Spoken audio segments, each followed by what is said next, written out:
빌린 것도 1,000만 원, 나간 것도 1,000만 원. 이게 일치하는지를 확인해 보려는 것이 나는 최소한 한 달에 200만 원 이상 변제를 해야 되니까 적어도 한 달에 300만 원 이상 소득을 올려야 되는 것이죠. 어디 가맹점에서 얼마를 결제했다는 게 기록이 전부 남아 있거든요. 주의사항이 최근에 젊은 분들 해외여행 많이 가시잖아요. 자녀들의 학비도 마찬가지입니다.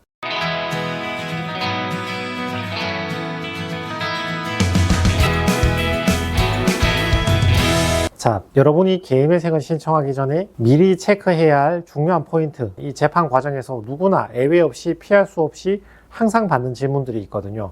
법원이 항상 조사하는 사항들이 있단 말이죠. 지금 집에서 영상을 보시면서 여기에 대한 답변을 미리 한번 준비해 보시는 게 여러분의 원활한 채무 탕감을 위해서 도움이 되지 않을까 그렇게 생각을 합니다. 첫 번째는 대출 받아서 어디에 썼나 이걸 물어봅니다. 소위 말하는 채무 일람표 작성의 과정이죠. 여러분이 OK저축은행이든 삼성카드든 간에 돈을 빌리시잖아요. 돈을 빌렸으면 그 돈을 어디인가 썼겠죠. 그리고 여러분의 계좌 내역에 보면 빌린 돈이 어디로 출금됐는지 그 내역들이 다 남아 있잖아요. 예를 들면 이러한 원리입니다. 여러분이 신한은행에서 1,000만 원 빌렸는데 기존에 삼성카드 변제한다고 500만 원 쓰고 기존에 국민은행 변제한다고 300만 원 쓰고 생활비 100만 원 쓰고 병원비 100만 원 썼다. 그러면 합치면 1,000만 원이 되죠. 빌린 것도 1,000만 원, 나간 것도 1,000만 원. 이게 일치하는지를 확인해 보려는 것이 법원의 취지입니다. 단 5,000원, 만원 쓴 거 미주알, 고주알 다 물어볼 수도 없잖아요. 법원 입장에서도 아주 소액 같은 경우는 법원 인력에 한계가 있기 때문에 모든 걸 다 물어보는 것은 아니고 보통 법원에서 지정을 해줍니다. 한 번에 30만 원 이상 쓴 거, 한 번에 50만 원 이상 쓴 거.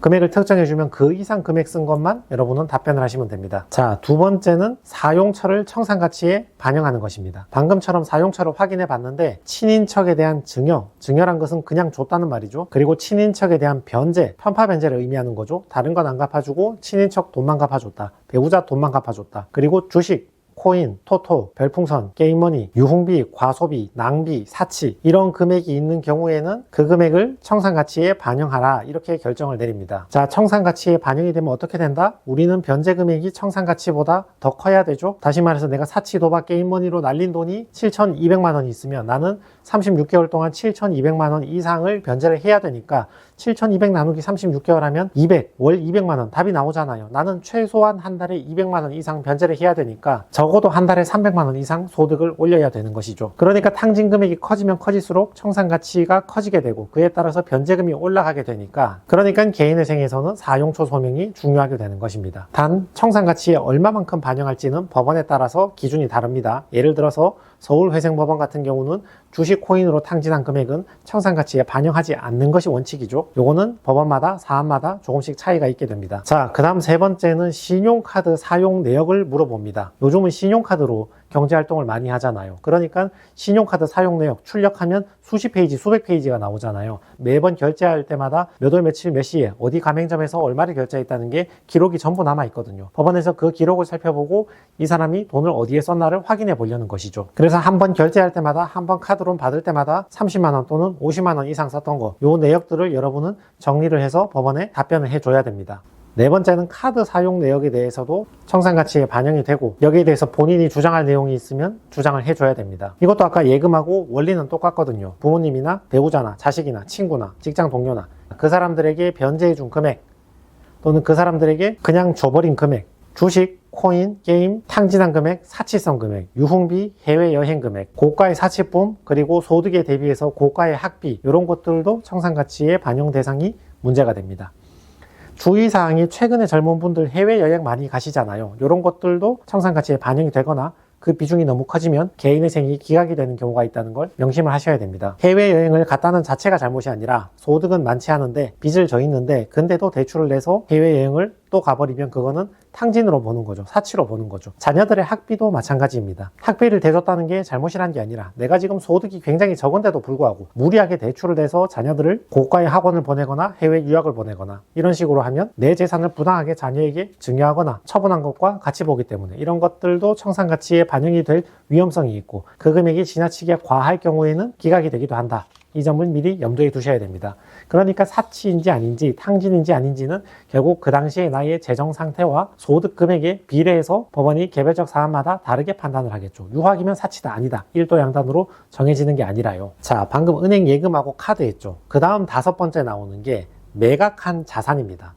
여러분이 빌라든 아파트든 자동차든 뭐든 소유하시는 자산이 있잖아요. 개인회생 신청하기 전에 이런 자산들을 팔아서 돈을 받아서 그걸 어딘가에 쓴단 말이죠. 여기에 대해서도 사용처를 조사를 하는 것입니다. 예를 들어 내 중고차 가격이 2천만 원인데 이걸 2천에 팔았어. 그러면 받은 2천 그걸 어디에 썼나를 보는 거죠. 받은 2천을 가지고 국민은행 채무 1,000만 원 변제하고 삼성카드 500만 원 변제하고 남은 500만 원으로 3달 동안 생활비를 나눠 썼다. 뭐 이러면 문제가 없는 거지. 근데 시세 2천만 원 정도 하는 자동차를 500만 원에 팔았다. 왜 그렇게 헐값에 팔았나 살펴보니까 가족한테 저가에 넘겼다.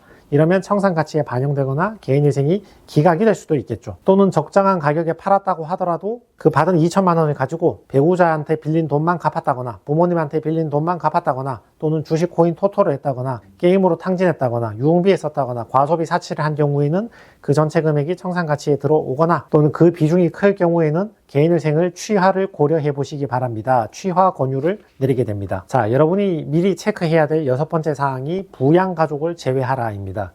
개인회생을 하시는 채무자는 누구나 부양가족을 많이 반영하고 싶잖아요. 예를 들어서 내 월급이 250만 원인데 1인 생계비 135만 원을 빼면 나는 한 달에 115만 원만 변제를 하면 되잖아요. 근데 내 월급이 똑같은 250만 원인데 내 밑에 자녀가 하나 있어. 그래서 220만 원을 빼면 나는 한 달에 30만 원만 변제하면 되잖아요. 115만 원 변제할게 30만 원으로 줄어드니까 부양가족으로 많이 넣고 싶겠죠. 그렇지만 법원은 정반대겠죠. 최대한 부양가족을 인정 안 해주고 빼고 싶겠죠. 그러니까 법원에서는 반드시 그 사람을 부양해야 될 필요성이 있는가에 대해서 계속 물어보는 것입니다. 배우자라면 성인이니까 스스로 일하면 되지 왜 부양을 해야 되는가? 자녀가 있으면 멀쩡한 배우자가 부양하면 되지 왜 채무자가 굳이 부양을 해야 되는가? 부모님이 있으면 형제 자매들이 부양하면 되지 왜 채무자가 굳이 부양을 해야 되는가?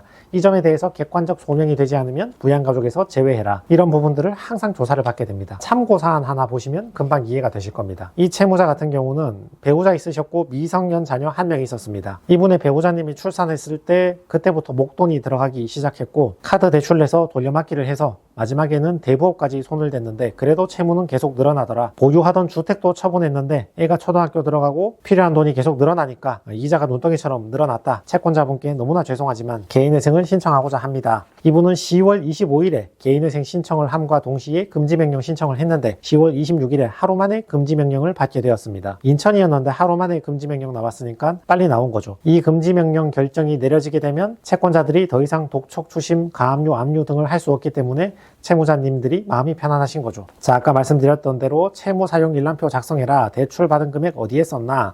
건당 30만 원 이상 설명하라. 이렇게 보정 권고가 나오게 되고 그에 이어서 친인척에 대해서 증여, 편파 변제했다거나 주식, 코인, 게임, 별풍선, 유흥비, 과소비, 낭비, 사용처가 불분명한 거 전부 다 청산가치에 반영하라. 이렇게 보정 권고가 내려지게 됩니다. 특히 최근 채무의 비율이 높을 경우에는 신청이 기각될 수 있다. 이렇게 경고를 하고 있죠. 자, 참고로 이분 같은 경우는 23년도에 신청을 했는데 21년도에 은행 거래 내역을 제출하라고 했거든요. 사용처를 설명하는 것은 대부분의 사안에서는 최근 1년이냐 최근 2년에 대해서만 법원에서 자주 물어보거든요. 법원에서 1년만 조사할 권한이 있다 그 얘기가 아니라 법원은 뭐 10년이고 5년이고 마음껏 볼 수 있는데 대체로는 그냥 1년이나 2년만 물어본다고요. 근데 이 채무자 같은 경우는 23년에 신청했음에도 불구하고 21년도에 유달리 집중적으로 채무가 많이 발생한 겁니다. 그러니까 법원에서는 21년도를 콕 찍어서 물어보는 거죠. 그때 입출금 내역에 대해서 사용처를 집중적으로 한번 설명해봐라. 이렇게 보정 권고가 내려집니다. 개인회생을 하시는 분들 중에 그런 질문 많이 하시거든요. 지금 돈 바짝 쓰고 1년만 버티고 신청하면 되겠네요? 라고 물어보시는 분이 계시는데 그렇지 않다는 거죠. 검토하는 회생위원이나 판사님들도 생각이 있기 때문에 뒤져보고 별 이상이 없으면 최근 1, 2년만 물어본다는 것이지 바짝 당기고 한동안 기간 쉬었다가 신청하면 옛날 거라도 살펴볼 수 있다 그런 말입니다. 자, 그 다음에 신용카드 사용 내역에 대해서 개인들 친인척들에게 편파 변제를 하거나 또는 자기 채무도 못 갚으면서 친구들에게 돈 빌려주거나 배우자에게 돈 증여해버리거나 주식, 도박, 게임, 탕진, 사치, 유흥, 해외여행, 고가 사치성 물품, 자녀에 대한 고가의 학비 이런 것들은 모두 청산가치에 반영하시기 바랍니다. 여기 보시면 알겠지만 주식 코인 같은 경우는 법원마다 청산가치 반영 비율이 다르잖아요. 지금 인천법원인데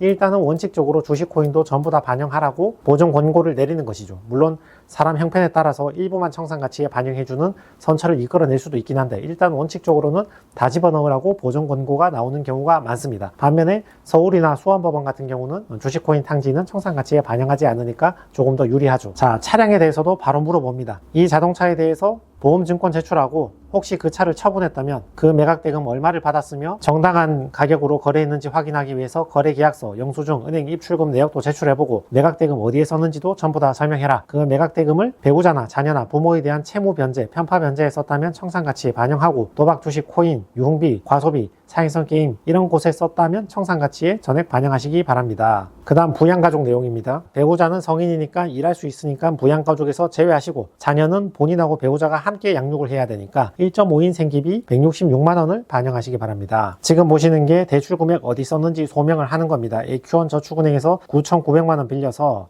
CT은행 상환하는데 3,100만원 쓰고 몇 년 동안 생활비 1,300 쓰고 CT카드 상환하는데 690만원 쓰고 삼성카드, 롯데카드 얼마씩 결제했다 이렇게 기재를 해 놓는 거죠. 그 밑에 보시면 30만원 이상 사용처입니다. 카드 돌려막기 썼다. 돌려막기 썼다는 건 기존 채무를 변제한 것이니까 큰 문제가 될 것이 없죠. 자, 법원에서는 당초에 116만원만 생계비를 인정해 주려고 했는데 요 부분에 대해서 딱한 사정을 좀 더 설명해서 234만원까지 생계비를 인정받았습니다. 2인 생계비보다 조금 더 인정받은 것이죠. 근데 이분 월급이 좀 많으셨어요. 그래서 517만원 빼기 2인 이상 생기비 234만원 빼서 대략 282만원 변제하는 걸로 36회 변제해서 1억 변제하는 것으로 개인회생을 개시 결정을 받았습니다. 10월 25일에 신청해서 12월 6일에 개시 결정이 났으니까 재판은 굉장히 빨리 끝났네요. 이분 전체 채무액이 2억 1,600만원이었으니까 1억 변제하는 게 원금의 47%를 변제하고 53%를 탕감받게 되는 모양이었죠. 이분은 변제의 부담이 좀 크긴 했을 건데 개인적으로 느낄 때 변제의 부담이 크다고 느끼실 수 있으나